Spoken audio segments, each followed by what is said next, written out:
Bismillahirrahmanirrahim.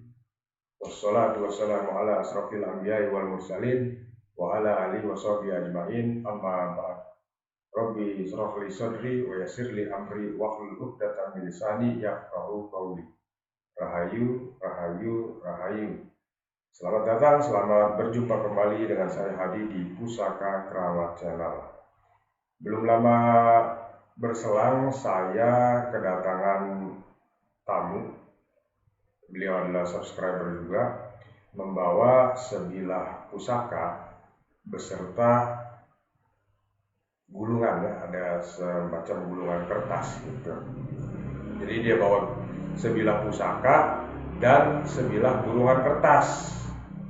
Nah, ya ternyata ketika saya buka, gulungan kertas itu berisi mantra-mantra atau kuncian, mantra-mantra atau kuncian untuk membangkitkan energi pusaka tersebut.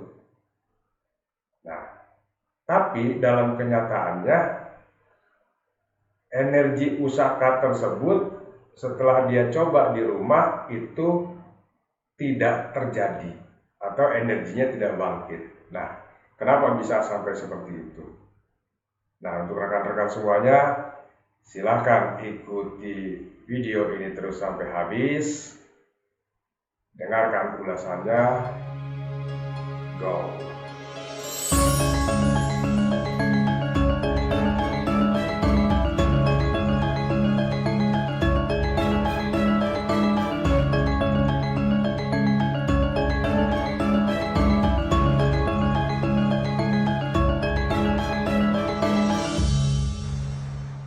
Oke, rekan-rekan semuanya, seperti yang sudah saya ulas di atas, saya kedatangan tamu, dan tamu tersebut membawa sebilah pusaka, di mana pusaka tersebut terdapat ada secari kertas, ya, secari kertas yang isinya itu adalah bagaimana cara mengaktifkan energi dari si pusaka tersebut. Nah, masalahnya adalah ketika mantra atau doa itu tadi dibaca, ternyata pusaka itu tetap tidak berfungsi, alias tidak bisa memberikan implikasi terhadap pemiliknya, gitu. Nah, yang jadi pertanyaan adalah kenapa? Kenapa sampai mantra atau doa tersebut tidak nyampe kepada si pemilik barunya? Gitu. Ya, jadi beliau ini punya pusaka itu sudah rada lama. Mendapatkan pusaka itu ya kurang lebih mungkin 2 atau 2,5 bulan lah ya. Nah, setiap kali dia kebetulan sudah melihat di video saya, dia sudah praktekkan, dia sudah baca, tapi kok dia nggak ngerasa. Nah, akhir-akhirnya ya mau nggak mau dia akhirnya melakukan ijab qabul sama saya, melakukan ijab qabul untuk membuka energi pusakanya supaya pusaka tersebut bisa menyatu dengan diri dia atau bisa bermanfaat dengan diri dia. Nah, yang jadi pertanyaan, kenapa kok bisa sampai seperti itu sih gitu? Artinya udah mencoba cara A, cara B, cara C. Ya, bahkan yang dari inti utamanya dibaca tapi tetap nggak bisa berfungsi. Jadi rekan-rekan, ini suatu kendala ya, tapi di dalam perkerisan buat saya sih nggak aneh gitu. Nah, ini jadi saya bicara berdasarkan saya punya pengalaman, satu, yang kedua saya sharing. Ya, jadi ini mungkin bisa terjadi kepada seseorang, tapi bisa juga tidak terjadi kepada seseorang. Artinya ini mungkin suatu pengalaman yang dialami oleh seseorang yang akhirnya bukan artinya saya jago bisa kepada hal begitu, enggak. Cuma saya menelaah kenapa kok bisa sampai hal itu terjadi. Nah, rekan-rekan semuanya, Hal itu kenapa bisa sampai terjadi? Karena rupanya jadi dulu nih mbahnya itu mendapatkan pusaka ini dari seseorang, yang mana seseorang ini kebetulan adalah bisa dikatakan sebagai ahli spiritual, sebagai spiritualis lah ya di zaman dulu. Nah, karena si mbahnya ini mempunyai hajat, ya, maka si orang spiritualnya ini menginduksikan energi. Nah, katakanlah, kalau energi yoni atau khodam lah bahasanya ya, menginduksikan khodam tertentu berdasarkan hajat si pemilik nih, mbahnya. Gitu ceritanya. Nah, maka diberikanlah kode itu tadi, ya, di secari kertas kodenya itu. Jadi kamu nanti kalau mau membangkitkan energinya, ini kodenya begini nih, ya, ada bacaannya, ada bacaan, misalnya ada bacaan Fatihah, ada bacaan Kulhu, ada bacaan mantra Jawa dan lain sebagainya. Nah, terus setelah mbahnya nggak ada, ini kan pusaka itu nggak ada yang rawat. Mbah orang itu nggak ada, pusaka ini nggak ada yang rawat. Ternyata pusaka ini dijual oleh anaknya ke si tamu ini, ke tamu yang datang ke saya ini. Karena pemilik dulunya nggak ngerti cara ngerawatnya, karena mungkin perempuan semua, ya ceritanya gitu. Nah, dikasihlah dia itu pusaka itu berikut di kotak, di dalamnya tuh isinya ada itu secari kertas itu untuk cara mengaktifkannya. Nah, yang jadi problem adalah ketika dia mendapatkan itu, ya, dibaca segala macam tapi tetap nggak bisa. Nah, nggak bisa berfungsi. Kenapa? Karena begini rekan-rekan. Jadi jangan heran, jangan kaget, juga jangan aneh kalau kita mendapatkan pusaka yang hasil dari, misalnya dari warisan, hasil dari kita memahari dari orang tersebut juga dapat warisan, karena kan sifat pusaka turun-turun ya. Nah, tertulis ada mantra. Nah, mantra itu biasanya adalah mantra isian. Jadi dulu pusaka itu diisi dengan katakanlah khodam. Nah, khodam itu macam-macam fungsinya. Ada untuk kerejekian, ada untuk pengasihan, ada untuk kedikdayaan, perlindungan, ya, namanya zaman dulu, zaman perang. Orang kan pengennya bisa selamat, bisa ngilang, bisa nggak kedetek. Untuk istilahnya sifatnya lebih, kalau zaman dulu sifatnya lebih banyak untuk proteksi lah, perlindungan. Ya, kalau misalnya zaman perang supaya kita ketembak kagak mental atau pelor, nggak mempan sama kita si pemilik pusaka itu tadi. Nah, seperti itu. Jadi kok bisa ketika dibacain nggak mempan nih, nggak, artinya tuh keris nggak berfungsi. Padahal kalau saya lihat aslinya, yoni aslinya keris tersebut adalah untuk kerejekian. Untuk kerejekian. Selain memang ada proteksinya gitu, ya. Nah, ini rekan-rekan semua boleh percaya boleh tidak, bahwasanya memang keris itu bisa berfungsi, ya, berfungsi untuk hal seperti itu. Jangan heran, jangan kaget. Ya. Apabila boleh aja silakan tanya rekan-rekannya, misalnya ada yang ahli spiritual di tempatnya, sok ditanya. Jadi udah dicoba mantra tersebut kepada pusaka itu tadi, tapi nggak berfungsi. Malah dia nanya ke saya, Pak Haji, ini fungsinya untuk apa sih bacaan ini? Ya kalau saya lihat bacaan itu ya untuk itu tadi, untuk kesaktian, kedikdayaan, utamanya proteksi, untuk memproteksi.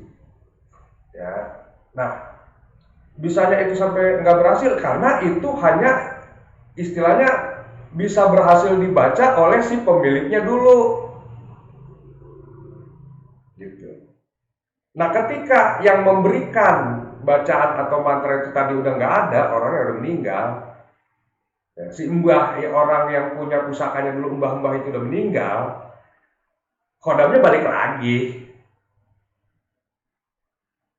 Gitu rekan-rekan. Jadi kodam di pusaka itu, ya, kebanyakan kan kalau kodam yang dari sang empu dia tetap diem di sini. Gitu. Kodam yang asli dari empu biasanya diem tetap. Nah kalau misalnya kodam isian, kodam asma, amal, masuk bisa, masuk ke sini bisa. Nah kalau kodam asma atau isian, kalau kita tidak mengamalkan wiridannya atau amalannya, hilang ya, balik lagi. Jadi amalan tersebut nggak berfungsi akhirnya, begitu. Ya, jadi kalau rekan-rekan menemukan ada suatu kejadian semacam itu tadi, ya, wah Pak Haji ini ada nih kuncian untuk buka energinya, ya sok aja dicoba, nggak apa-apa dicoba dulu. Kalau memang dia masih netep di situ kodamnya, kodam artinya kodam yang diberikan oleh dulu orang terdahulu. Kalau masih netep ya alhamdulillah, itu poin. Nah tapi kalau misalnya kodamnya istilahnya kodam isian, misalnya kodam wirid. Kalau kodam wiridan kan kalau kita nggak ngewiridin dia cabut, lemah. Kalau kita amalkan terus, kita dawamkan terus setiap habis sholat, dia akan tetap energinya kencang. Nah gitu rekan-rekan. Ya pada akhirnya judul-judulnya ijab kabul lagi. Jadi kenapa kok bisa nggak berfungsi? Iya, namanya kodam isian bukan asli dari simpunya, makanya itu akhirnya dia balik lagi. Nah kok Pak Haji bisa ngomong kalau kuncian dari Pak Haji itu bisa? Iya karena itu sifatnya general. Jadi secara logika katakanlah penjara satu negara atau penjara kodam itu ada model kuncinya begini. Nah itu bisa kepakai untuk semua. Jadi kepakai untuk semua. Utamanya ya di pusaka. Karena kalau pusaka kita punya tapi kita nggak tahu untuk ngebuka kuncinya, energinya nggak bangun, nggak bangkit. Nah kita kalau yang ingin memanfaatkan atau merasakan tuah dan angsar pusaka tersebut, ya kita harus effort, harus mengupayakan. Ya, ini berlaku hanya bagi orang-orang atau bagi rekan-rekan yang ingin merasakan manfaat dari pusaka tersebut. Ya, jika ingin merasakan manfaat atau pusaka tersebut berguna untuk maslahat hidup kita, untuk hajat-hajat kita, maka ya kita sepatutnya untuk menggandeng energi itu tadi, menggandeng energi yang ada di pusaka itu tadi. Ini nggak berlaku buat rekan-rekan yang tidak mempercayai esoteri ya, karena ujung-ujungnya kalau kita mendalami pusaka, ya artinya kita tidak cuma sekedar tahu filosofi aja, ya. Karena pusaka itu kan bukan cuma sekedar doa doang, bukan, ada filosofinya. Pusaka itu filosofinya pusaka, katakanlah misalnya ke dapurnya dapur Sabuk Inten, untuk apa? Filosofinya apa? Luk 11 itu filosofinya apa? Luk 3 apa? Luk 5 apa? Terus sampai Luk 13. Itu kan ada filosofinya. Belum lagi ricikan, gereneng itu apa? Sogokan 1 artinya apa? Sogokan 2, gonjo, ada lagi yang namanya gonjo wilut. Ya, ada apalagi itu namanya ganggang kanyut kerap, pamor juga begitu sama. Ada filosofinya semuanya. Ya. Jadi kalau di zaman dulu, ini yang saya tahu secara literatur ya, saya juga orang bodoh. Saya tahunya kan cuma baca satu, yang kedua yang tahunya dari orang-orang, artinya dari senior-senior. Ya, tapi senior saya bukan senior yang cuma sekedar tahu besi doang, bukan. Senior juga yang istilahnya mengerti kepada jero-jeroan yang dalam-dalamannya. Ya. Jadi mereka itu merawat pusaka itu bukan hanya fisik, tapi juga kepada filosofinya. Orang berpusaka, kalau filosofinya eluk lima, pegangannya katakanlah dulu dipegangnya oleh para bangsawan ya, para keluarga raja, ya perilakunya juga harus yang bagus dong. Gitu. Ya, perilakunya suka nolong, ya namanya kan disebutnya kalau eluk lima pendowo ya. Gitu. Suka menolong, jangan suka ngebohong. Ya, pokoknya semua filosofi di keris itu bagus. Ya, bagus. Apalagi kita juga merawat secara esoterinya. Jadi klop antara yang fisik sama non fisik. Coba aja kalau benar gitu ya cara ngopenin pusaka yang benar, itu pasti jatuhnya ke esoterik. Hanya saja kalau sekarang rekan-rekan itu ya, ini dari segala lini ya, kita bicara mau kolektor, mau bakul, mau edukator, artinya yang mengedukasi tentang pusaka, selalu mereka ketakutan. Janganlah kalau pemain baru jangan diceritain masalah esoteri yang serem-serem, jangan loh. Kenapa jangan?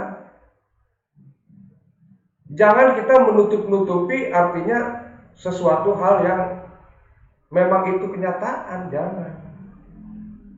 Nanti kalau kita nggak kasih tahu secara benernya, ntar dia merasa terjebak loh. Lu ternyata pusaka tuh ngopeninnya ada hal-hal giniannya. Gua kalau tahu ada hal beginian, gua nggak mau miara pusaka. Padahal pusaka itu diciptakan, dibuat oleh Sang Empu untuk membantu ya kepada hajat atau maslahat si pemesannya. Jadi tidak ada ceritanya tuh pusaka itu ya ada yang jadi pusaka jelek kepada pemiliknya atau bikin jadi penyakit, bikin jadi rungsing kepada pemiliknya, itu enggak ada.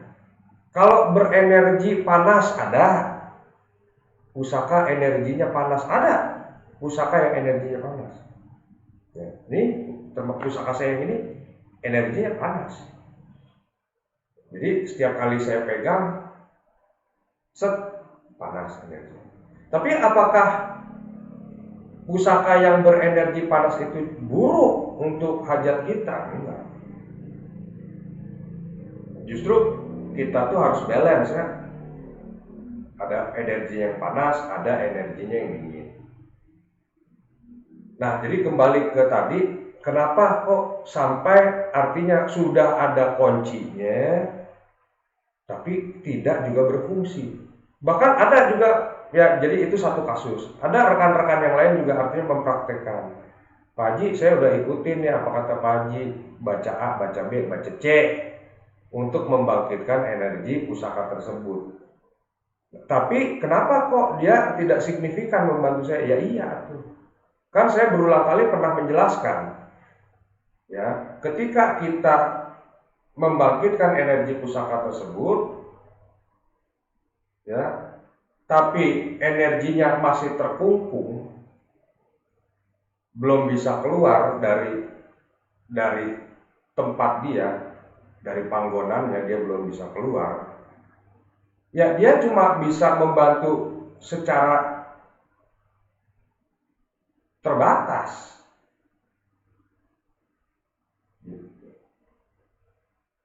Terbatas. Lu kasih dupa, lu kasih katakanlah kasih sesaji, ya. Ini kan untuk meningkatkan energinya. Sama kayak orang, sebagai contoh gini, orang di penjara nih. dikasih makan. Orang di penjara kan pasti dikasih makan, dikasih minum, akhirnya nggak kerja nih orang, kan energinya gede lama-lama. Tapi dia nggak bisa keluar karena belum dibukain kuncinya. Gitu aja loh contoh. Lu bacain nih, kirim Fatihah, ya, kirim Fatihah, dibakarin sajen, dupa, dikasih sajen. Makanan dia, makanan yoni atau energinya. Tapi dia belum bisa lu bebasin. Dia nggak bisa keluar dianya. Nggak bisa nih, kalau sekalipun lu bantu, kalau ruji-ruji penjara kan keluarnya cuma bisa segini doang tuh. Gitu. Lu bacain Fatihah, iya bacain Fatihah keterima sama dia, keterima sama ininya. Nah kalau empu mah kan udah kagak ada. Tapi kalau energinya masih ada, kalau bikinan empu, energinya masih ada. Beda yang sama diinduksikan. Kalau sama yang diinduksikan sama bacaan mantra, ya entah mantra kalau cokro, entah mantra apa dah. Nah dia bisa ada di luar itu posisinya. Tapi kalau benar-benar buatan empu, ketika pertama kali dibuat itu benar memang ada kunciannya. Si orang pemilik pertama itu pasti dikasih tahu. Dan rata-rata semuanya seperti yang pernah saya lakukan. Gitu. Seperti yang pernah saya lakukan. Ya, rekan-rekan mungkin bisa melihat di video-video saya yang lalu. Ya, di video saya yang lalu itu ada cara nyajenin keris, cara menyajeninya, ya. Terus bacaan-bacaannya apa? Itu semata-mata supaya meningkatkan power kerisnya. Nah, tapi kalau kita ingin bisa merasakan manfaatnya, ya itu tadi, lu mesti buka kunciannya. Semua apapun, ya, benda-benda bertuah, ya, benda-benda bertuah itu pasti ada kunciannya. Gitu. Kunciannya. Ya nggak ubahnya pokoknya kendaraan dah. Ya, kendaraan bisa sampai jalan itu kan ada kunci, klak buka jalan, atau mobil kunci jalan. Pusaka sama, buat kita yang mempercayai pusaka ini ada energi. Energi pusaka ada dari mana aja? Energi pusaka itu diantaranya adalah dari besinya itu sendiri. Energi pusaka yang pertama itu dari besinya. Empu dulu bikin pusaka, ketika dia dapat orderan untuk dimintai tolong membuat pusaka terhadap hajat si pemesan ini, dia akan mencari, dia akan memilah mana besi-besi yang pas untuk orang itu, pemesan itu. Apa? Kan besi banyak tuh ya, kalau teman-teman pekerisan tuh yang suka, maksudnya yang mempelajari eksoterik, itu kan ada ya besi karangkijang, besi towo, besi ya macam-macam lah, karangkijang, besi towo, besi apalagi itu banyak lah. Yang masir malelo, yang bunyinya nging, bunyinya ngeng, bunyinya ambrengeng. Nah itu besi-besi itu bukannya tanpa maksud, ada yang sesuai dengan energi si pemesannya itu tadi. Nah, gitu. Ya, yang pertama itu dari besinya itu sendiri. Nah itu kan beberapa macam besi dijadiin satu. Itu besinya sendiri aja udah punya energi. Nah gitu ya rekan-rekan. Nah untuk selanjutnya, ya, empu ini kan dia menciptakan ini juga disertai permohonan supaya si pemiliknya bisa artinya mendapatkan manfaat dari pusaka ini. Ya sekarang buat apa sih pemilik itu datang ke si empu minta tolong dibuatin ini? Kalau untuk senjata berantem ya pedang aja dipakai, pedang atau golok. Nah kalau keris itu diyakini dari dulu itu adalah sebagai sifatnya sebagai spiritual. sebagai benda yang mengandung hal-hal spiritual. Ya tentu disesuaikan dengan zamannya, zaman Mojopahit, cara berdoanya bagaimana. Naik ke atas zaman Singosari, berdoanya gimana. Pajajaran, bagaimana Segaluh, gimana. Turun lagi ke Demak, Mataram, Mataram Senopaten, Pajang, cara berdoanya bagaimana. Nah sekarang turun ke kita nih. Kita kadang-kadang sama keris kamardikan kan suka anti. Ya. Wah, keris kamardikan nggak ada nilainya. Nah sekarang kenapa lu sama keris kamardikan anti? Maunya lu kan nyarinya keris yang kalau nggak sepuh, lu jangan dibayarin dah, sepuh, SPW lah segala macem. Anti.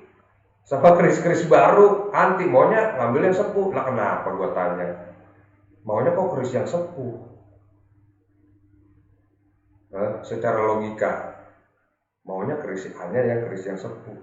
Yang ada, ya katakanlah secara umum ya, ada nilainya itu lebih tinggi dibanding keris kamardikan. Padahal keris-keris kamardikan itu, asalkan memang buatan empu yang orisinil, insya Allah dia juga ada tuah, ada angsarnya. Ya, sekarang kalau misal ya, gitu. Katakanlah yang jadi empunya kiai tersebut kita percaya punya tuah, jadi karomah. Kalau kiai kan punya ada karomahnya, ya. Punya karomahnya luar biasa. Orang dikasih air aja, timbang air aja sembuh, hajatnya langsung tercapai. Bagaimana doanya si kiai ini ditaruh di keris, ya, kagak bakal habis-habis. Kalau air diminum habis. Nah kalau kiai doa nih, didoain kemarin, ya nggak? Nih, kiai misal, ini mah misal ya kan, gue menglogikakan. Ini kiai doain di sini. Ini kiai yang punya karomah tinggi, bisa jalan di air, bisa ngilang, bisa punya ilmu melipat bumi, udah setengah wali dah. Dia doa nih, doanya dia bikin keris, didoain di sini, ya Allah, gimana begini, hajatnya si A, hajatnya si ini, biar tercapai. Nih lu pegang, besok lu tender proyek sekian miliar lu pasti tembus. Ini pegang pusaka ini. Cara bacanya bagaimana kiai? Begono begini dikasih tahu kunciannya. Dia kerjain tuh apa yang dari ujangan sang kiai itu tadi. Terjadi proyeknya. Nah sekarang logikanya kalau proyek yang terjadi, kira-kira ini benda bakal dibuang apa dijaga? Nih bendanya yang tadi dari kiai tadi, yang udah didoain sama kiai, kira-kira dibuang apa dijaga? Pasti lu simpen dong. Secara logika pasti lu simpen. Pasti lu gak akan kasih tahu orang kalau lu punya pegangan beginian. Lu simpen. Si kiai kasih tahu, lu tiap malam Jumat ntar lu sholat, lu wiridin, bacaannya ini, lu pegang kerisnya. Ini mah contoh-contoh. Kira-kira tuh orang pemiliknya ngerjain nggak? Pasti dikerjain sama dia. Begitu. Ya, jadi rekan-rekan semuanya, ini saya coba menganalogikakan. Jadi kenapa kok sebuah pusaka nggak berfungsi? Nah, terhadap mantra tersebut, ya karena itu tadi, orang yang ngasih mantranya udah nggak ada, ya, yang si kedapatan ini udah juga nggak ada. Ternyata mantra ini hanya berlaku kepada orang tersebut, tidak berlaku kepada orang lain. Gitu. Makanya akhirnya kerisnya tidak berfungsi. Balik lagi apa? Ijab kabul lagi sama saya. Supaya yang ada di dalam pusaka ini keluar energinya untuk membantu kepada dia, kan gitu. Begitu rekan-rekan ya. Ya udah gitu aja dah. Ini saya sekedar mau sharing, mau cerita, karena kalau hal begini nggak diceritain, ya sebenarnya sih banyak saya mau ceritakan ya gitu. Kenapa kok nggak berfungsi? Nah nanti next di video selanjutnya saya akan ceritain tuh. Jadi cara kerjanya keris pusaka terhadap maslahat kita. Ya, kenapa kok ada yang cepat, ada yang lambat? Kenapa? Nah nanti di sesi terus cara kita, nanti saya banyak sekali yang saya mau upload sebenarnya. Jadi cara kita mengaktifkan energi, katakanlah gini, kita belum ada kesiapan untuk ijab kabul, ya paling tidak kita gedein aja energinya dulu, itu juga ada kan cara-caranya, ya. Jadi ketika nanti kita udah siap untuk ijab kabul, begitu kita buka, jangan kayak banteng lepas, Kalau kita suruh, kita perintah, kita suruh kerja, dia cepat, hantamnya cepat. Ini hanya bagi orang-orang yang percaya bahwasanya keris itu ada energinya, percaya terhadap esoteri, ya, bahwa keris tersebut ada esoterinya. Karena yang saya tahu gini, rekan-rekan, ini mohon maaf ini ya buat rekan-rekan yang lain, tapi tidak semua. Jadi kalau kita belajar keris, memahami sebilah keris, ya bukan berarti ini setengah-setengah, iya, bukan.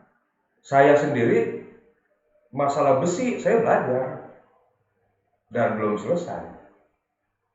Hanya kebetulan saya paham sedikit tentang esoteri. Kan teman-teman ada yang gue nggak paham esoterik lah, belajarnya besi aja, filosofi, nggak masalah. Paling ntar judul-judulnya, ya, tapi ini mah nggak semua. Judul-judulnya lu bakalan jual beli. Sok aja coba. Belajar besi aja, masalah pembesiannya, pakem, blak, masalah apa lagi, metalurginya, bukono, filosofinya, pokoknya masalah seni tempatnya. Judul-judulnya, ujung-ujungnya pasti jualan. Nih kuping gue, sebelah potong kalau nggak percaya. Kalau esoteri, bagaimana Pak Haji yang cuma esoteri aja? Biasa-biasanya judul-judulnya, jatuh-jatuhnya itu jualan mantra gitu. Ntar ya keris katakan keris souvenir misalnya, keris souvenir diisi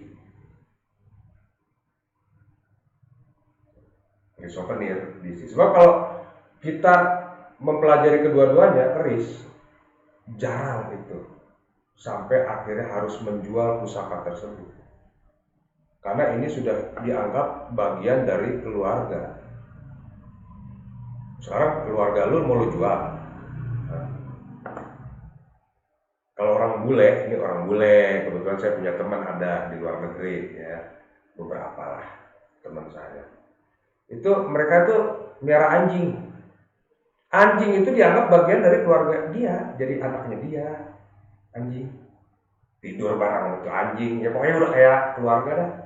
Kira-kira tuh anjing dijual, ada orang gue beli dah anjing, nggak bakal mau. Jangan, ini anak saya, ini keluarga saya. Begitu juga istilahnya, mungkin ini mah saya ya. Kalau saya merawat keris ya bagaimana seperti saya punya keluarga sendiri. Adapun kalau misalnya memang harus ada saya berpisah dari dia, itu karena saya sifatnya memang pengen orang tersebut punya hajatnya berhasil. Istilahnya gue pinjemin sama lu nih, gue pinjemin, ntar lo kapan waktu udah nggak ini lu balikin lagi sama gue. biasanya, tapi yang nggak semua ya. Gitu. Nah, rekan-rekan, saya cuma mau menyampaikan gitu aja. Mugi-mugi ini ada bermanfaat, bisa sebagai masukan menambah wawasan ya. Nah, apabila rekan-rekan nanti istilahnya pingin bertanya lebih jauh, silakan aja hubungi ke saya, telepon ya. Telepon aja langsung gitu. Saya pasti kalau telepon akan langsung saya angkat.